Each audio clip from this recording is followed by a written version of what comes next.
Om Swastiastu. Perkenalkan, nama saya Vita Wulansari. Saya adalah dosen di program studi Desain Mode Institut Desain dan Bisnis Bali. Latar belakang pendidikan saya adalah Strata 1 Terapan atau D4 Bidang Desain dengan gelar STRDS dan Strata 2 Bidang Seni dengan gelar MSN. Saat ini saya mengampu beberapa mata kuliah di program studi Desain Mode. Salah satunya adalah mata kuliah yang akan saya bahas hari ini, yaitu mata kuliah Sejarah Fashion. Mata kuliah Sejarah Fashion merupakan salah satu mata kuliah pada program studi Desain Mode yang berada pada semester 3 dengan bobot 2 SKS. Mata kuliah Sejarah Fashion mengkaji perkembangan busana dari masa prasejarah hingga era kontemporer melalui pendekatan historis, sosial, budaya, ekonomi, dan teknologi. Mahasiswa akan menelusuri evolusi gaya berpakaian pada berbagai peradaban dan zaman, mengenal tokoh, desainer, serta mode berpengaruh dan mengembangkan kemampuan berpikir kritis analitis untuk menghubungkan konteks sejarah dengan praktik dan tren desain fashion masa kini.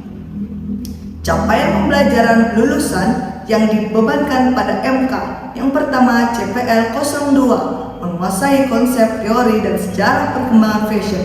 CPL 06 mampu menganalisis tren berdasarkan konteks sejarah dan sosial budaya. Capaian pembelajaran mata kuliah yang pertama, mahasiswa mampu menjelaskan perkembangan sejarah fashion berdasarkan periode waktu dan konteks sosial budaya. CPMK 2, mahasiswa mampu menganalisis pengaruh sejarah, seni, dan budaya terhadap perkembangan gaya busana. CPMK 3, mahasiswa mampu mengidentifikasi tokoh, desainer, dan gerakan fashion berpengaruh dalam lintas sejarah. CPMK 4, mahasiswa mampu mengkaji relevansi sejarah fashion terhadap tren mode kontemporer. Berangkat dari capaian-capaian tersebut, mata kuliah ini disusun dalam 8 topik besar pembelajaran, yaitu topik 1, pengantar dan ruang lingkup sejarah fashion.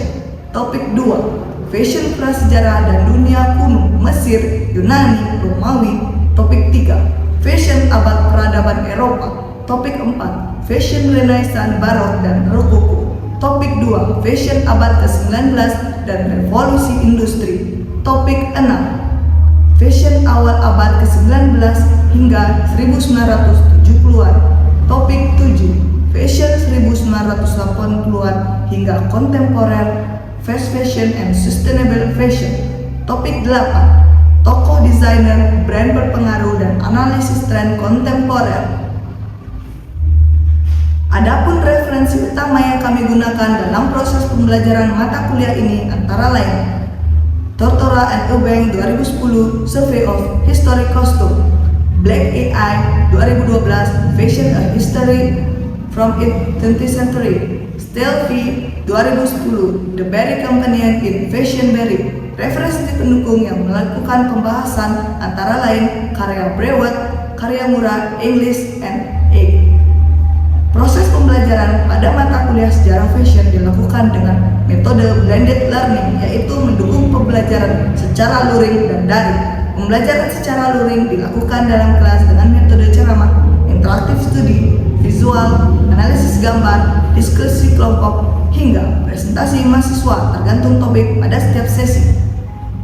Pembelajaran secara daring dilakukan melalui LMS kampus di mana mahasiswa dapat mengakses materi perkuliahan, mengikuti forum diskusi, serta mengumpulkan tugas sesuai dengan kelas dan mata kuliah yang mereka ikuti.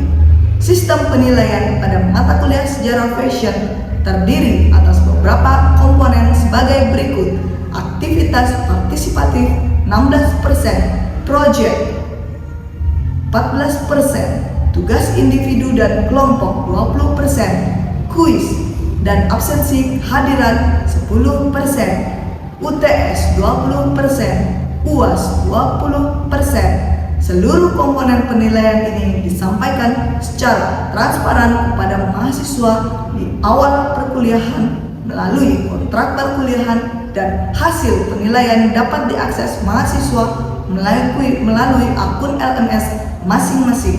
Demikian pemaparan deskripsi mata kuliah Sejarah Fashion. Berikut cuplikan proses pembelajaran mata kuliah Sejarah Fashion yang akan saya lakukan. Terima kasih. Om Santi. Jadi selamat pagi teman-teman semua. Nah, jadi hari ini kita akan masuk ke pertemuan ketiga mata kuliah Sejarah Fashion. Jadi teman-teman mungkin di minggu sebelumnya itu sudah dapat ya materi sebelumnya itu lebih kepada perkenalan sejarah fashion. Jadi kali ini kita akan mengulas tentang sejarah fashion Yunani kuno. Jadi kita mulai share screen. Oke teman-teman semua, jadi seperti yang teman-teman lihat di layar ya. Jadi kita akan hari ini membahas mengenai sejarah fashion Yunani kuno. Nah, jadi kalau kita sudah ngomong tentang fashion Yunani kuno, nah, kita akan masuk kepada drapery ya, karena fashion Yunani kuno itu sangat identik dengan drapery. Nah, jadi kalau fashion Yunani kuno itu dia agak mirip-mirip sedikit dengan Romawi ya, karena setelah sejarah fashion Yunani kuno itu kita akan masuk ke fashion Romawi. Jadi sebelum ke fashion Romawi kita akan membahas ini. Nah, jadi di sini sudah ada petikan atau fungsi gitu ya mengenai estetika dressing dan juga filosofi busana klasik seperti itu. Ya. Oke, kita akan langsung melanjutkan ya. Nah, jadi capaian dan tujuan pembelajaran dari materi ini yang pertama adalah memahami konteks sejarah. Ya, jadi kita akan belajar mengenai asal-usul serta perkembangan busana Yunani kuno dari periode geometri hingga Helenistik seperti itu. Lalu yang kedua, kita akan mengidentifikasi jenis busana. Ya, jadi yang pertama itu di fashion Yunani kuno ada yang peplos, chiffon, himation, dan flamis. Ya, serta fungsi dari busana-busana tersebut. Ya. Selanjutnya, kita juga akan menganalisis mengenai makna sosial dari busana tersebut, ya. Jadi mengaitkan busana dengan status sosial, gender, dan juga nilai filosofis masyarakat Yunani kuno seperti ini. Dan juga menghubungkan dengan masa ini, apa sih hubungannya gitu ya? Apa sih relasinya busana zaman Yunani kuno dengan busana kita sekarang. Ya, jadi kita identifikasi warisan estetika Yunani kuno dalam fashion modern dan kontemporer. Itu. Nah, jadi kita mulai ya. Yang pertama, jadi, bagaimana pengertian dan signifikansi fashion Yunani kuno. Nah, jadi fashion Yunani kuno itu merujuk pada busana yang berkembang di wilayah Yunani. Nah, jadi di sekitar tahun 900 sampai 30 sebelum Masehi. Nah, jadi sudah pasti ya fashion Yunani kuno ini beda gitu dari busana modern yang saat ini kita pakai ya. Jadi busana Yunani kuno itu lebih banyak dibentuk melalui teknik drapery ya. Jadi di zaman Yunani kuno itu kita belum kenal ya pola, jahitan, mesin jahit itu belum ada ya. Jadi kita masih yang lebih membentuk sendiri, dan di eranya Yunani kuno ini mereka sudah lebih kreatif gitu ya. Jadi mereka sudah membuat drapery dari sepotong tekstil atau kain seperti itu. Jadi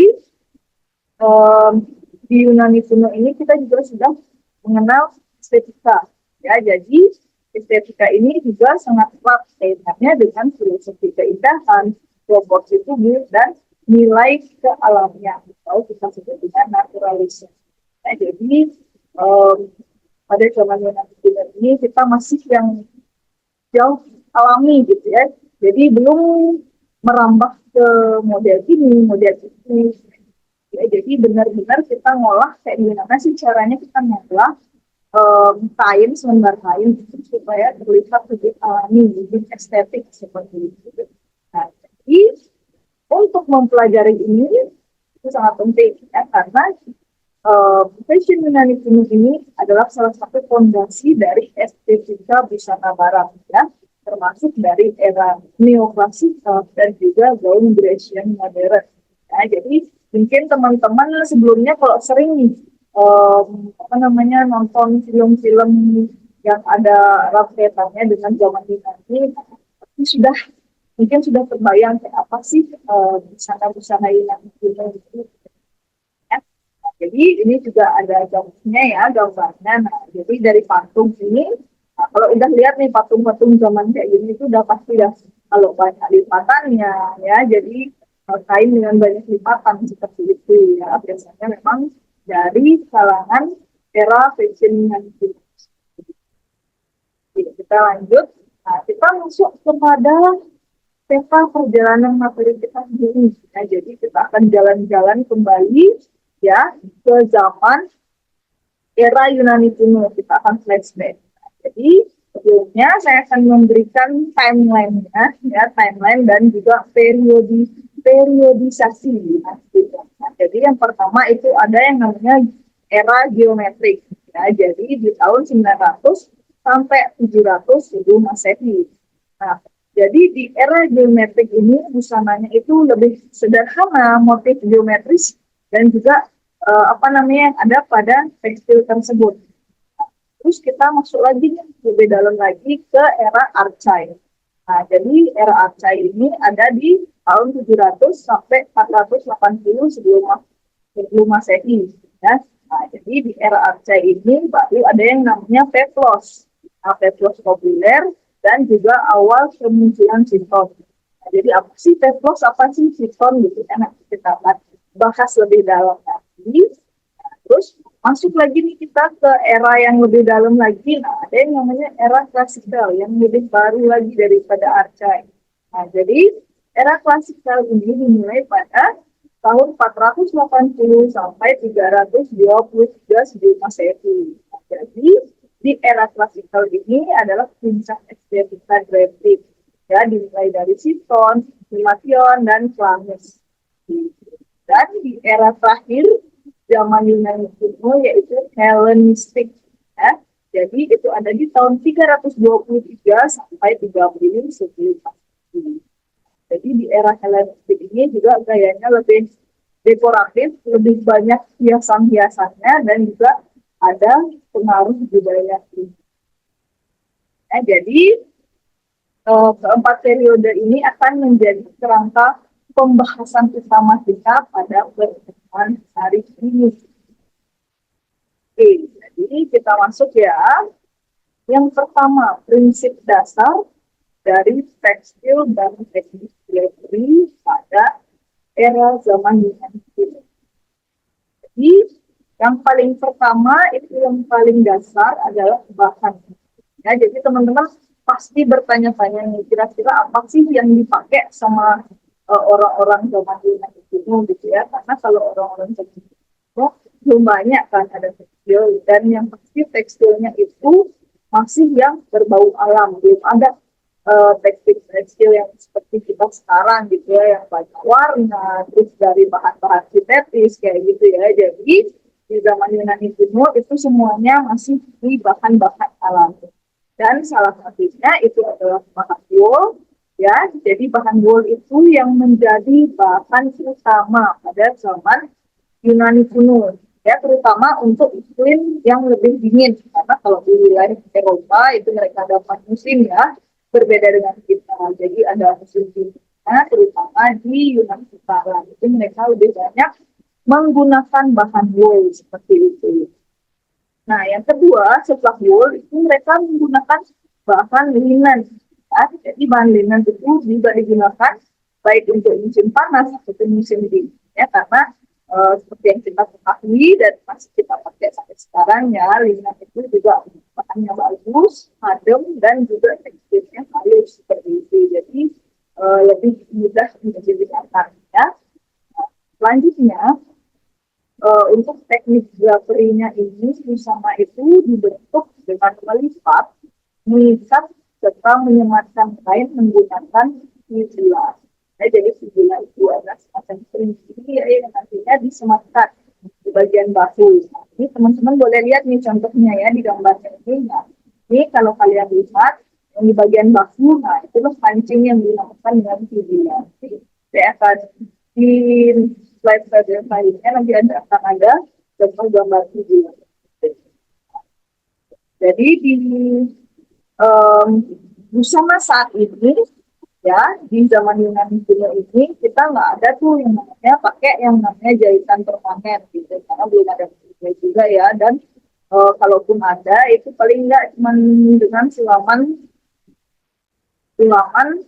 jahit tangan seperti itu ya jadi busananya juga bisa dibongkar pasang ya dan digunakan kembali dalam bentuk berbeda jadi mereka sudah lebih kreatif ya di zaman itu nggak cuma satu jenis aja tapi sukanya mereka maunya pakai mana yang penting masih sesuai dengan pakemnya ya jadi contoh-contohnya seperti yang ada di gambar ini ya mereka mau pakai yang model A model B penting masih dalam satu pakem nah jadi prinsip dressing ini juga mencerminkan nilai efisiensi serta penghormatan terhadap bentuk tubuh dari orang-orang di zaman Yunani itu. Karena mereka memang sangat menghormati, mencintai bentuk tubuh mereka.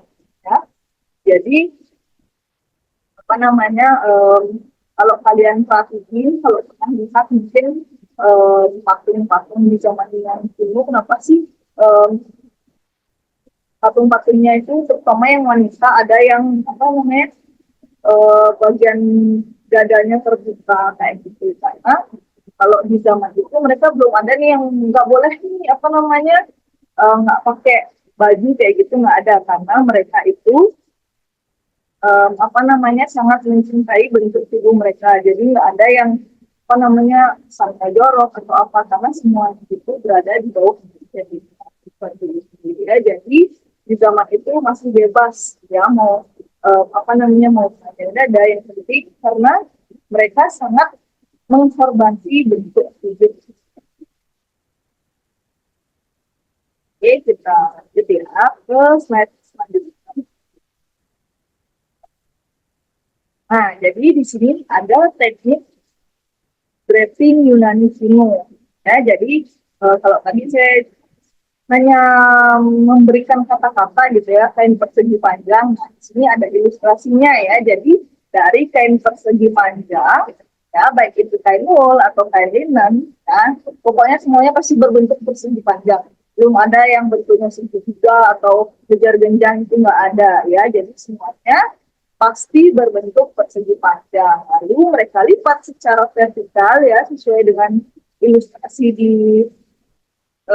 PPT ini ya dilipat menyesuaikan lebar tubuh ya dan juga yang ketiga itu diselimutkan ke tubuh ya kain diselimutkan pada tubuh dengan sisi terbuka di samping atau depan dan juga nantinya fibula tadi yang saya sebutkan itu disebutkan di bagian bahu.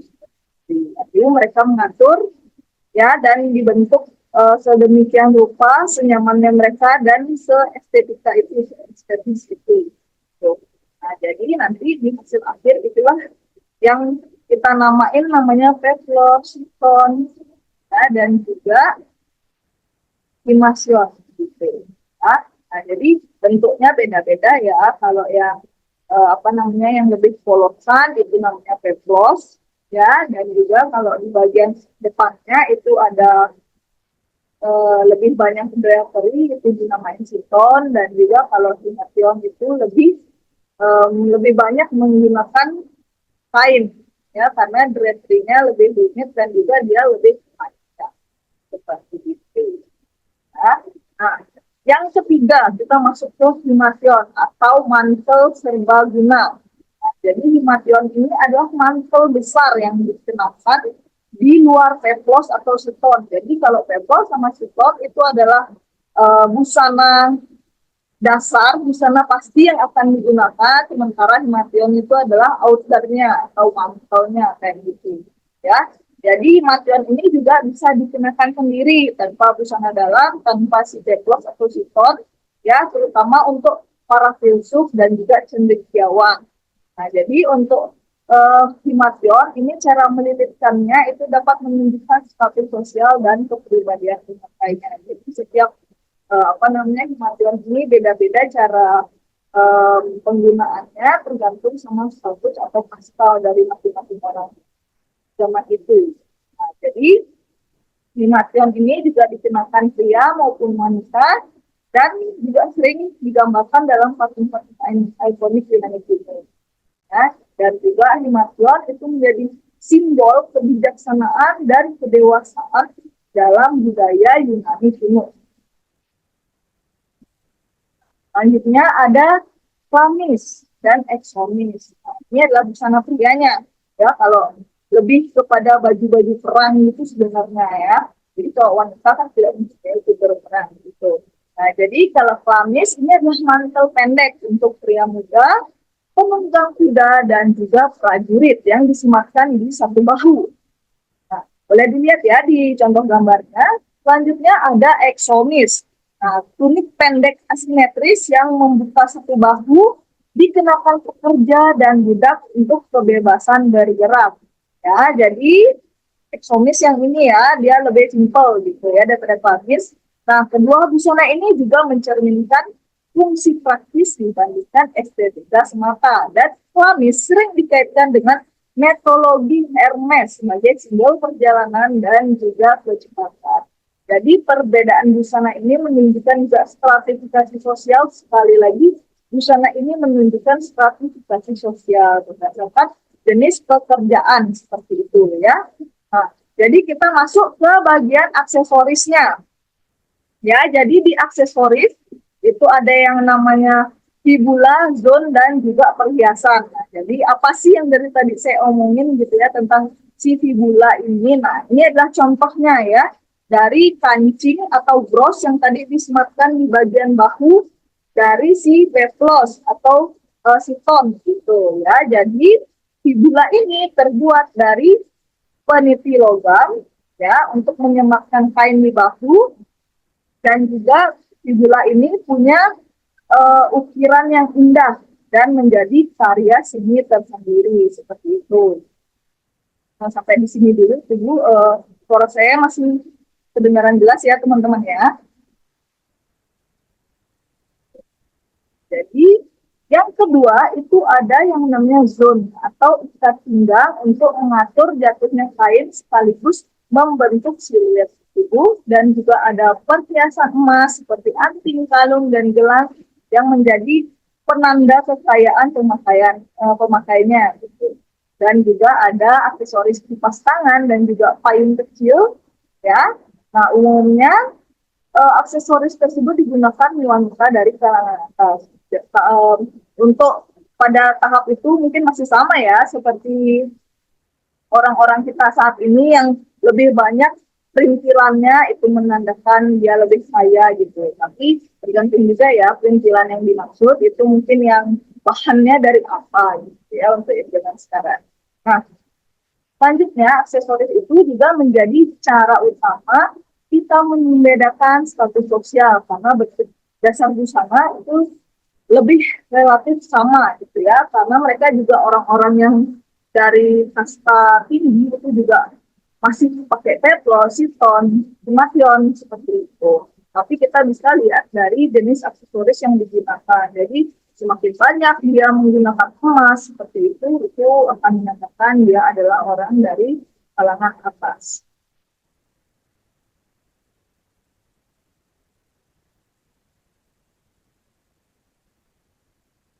Nah, selanjutnya kita masuk ke rambut, tata rias, dan juga alas kaki gitu ya. Dari tadi kita ngomongin tentang busananya. Nah, kalau rambutnya tuh diapain sih gitu ya. Nah, jadi kalau rambutnya tidak ada yang dicerai ya, semuanya di hairdo gitu ya. Jadi mereka itu, bagi yang wanita itu menata rambutnya dengan gaya sangkur. ya dihias dengan pita atau disebut dengan tailnya atau jaring rambut ya, boleh dilihat di bagian gambar yang sebelah kiri atas ya. Dan untuk pria itu umumnya mereka berambut pendek, meski pada periode Archai itu mereka juga memiliki gaya rambut yang panjang dan terikat seperti itu. Nah, untuk tata rias ya, tata rias pada zaman Yunani kuno mereka lebih menonjolkan kulit pucat sebagai simbol status karena jarang beraktivitas di luar ruangan. Dan untuk alas kaki, mereka biasanya menggunakan sandal kulit sederhana atau sandalia, ya, dan juga telanjang kaki seperti itu saat berada di dalam rumah. Nah, jadi ini ada ringkasannya sedikit ya. Oke, kita masuk ke bagian tanya jawab. Halo Miss, Ya, silakan. Siapa? saya Sebutkan izin nama bertanya dan Miss. juga NIM-nya. Kalau nggak hafal NIM boleh. Oke, perkenalkan nama saya Nikadet Dwi Novianti dengan NIM 25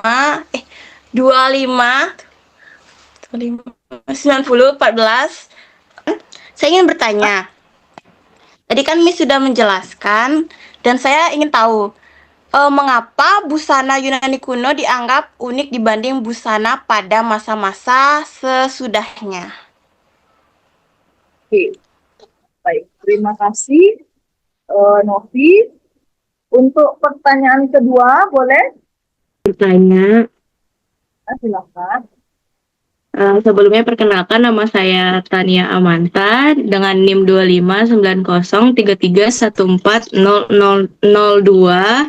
Itu izin bertanya mengenai apa perbedaannya, perbedaan utama antara peplos dan chiton. Terima kasih, Tania. Terima kasih, Miss. Nah, jadi saya jawab dulu ya pertanyaannya. Nah, jadi yang pertama dari Novi ya, mengapa busana Yunani kuno itu dianggap unik dibanding busana pada masa-masa sesudahnya? Nah, jadi karena busana tersebut ya dibentuk melalui teknik grafik ya tanpa jahitan permanen, bukan menggunakan pola potong seperti busana modern zaman sekarang ya.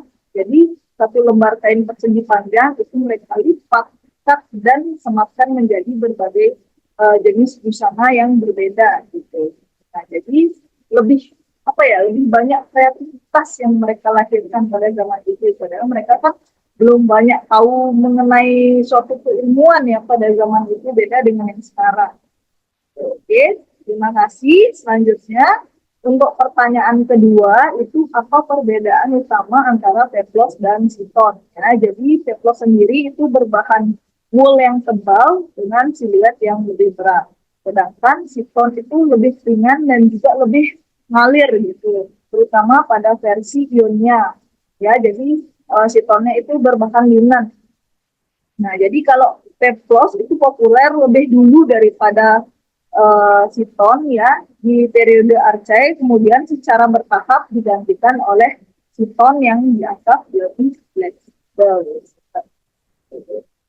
Oke, saya rasa itu untuk materi kita hari ini ya, sejarah fashion Yunani kuno. Mudah-mudahan teman-teman mencatat dan mengingat ya setiap teori yang tadi saya berikan, dan jangan lupa untuk tugas hari ini itu silahkan teman-teman membuat satu sketsa ilustrasi yang terinspirasi dari busana zaman Yunani kuno.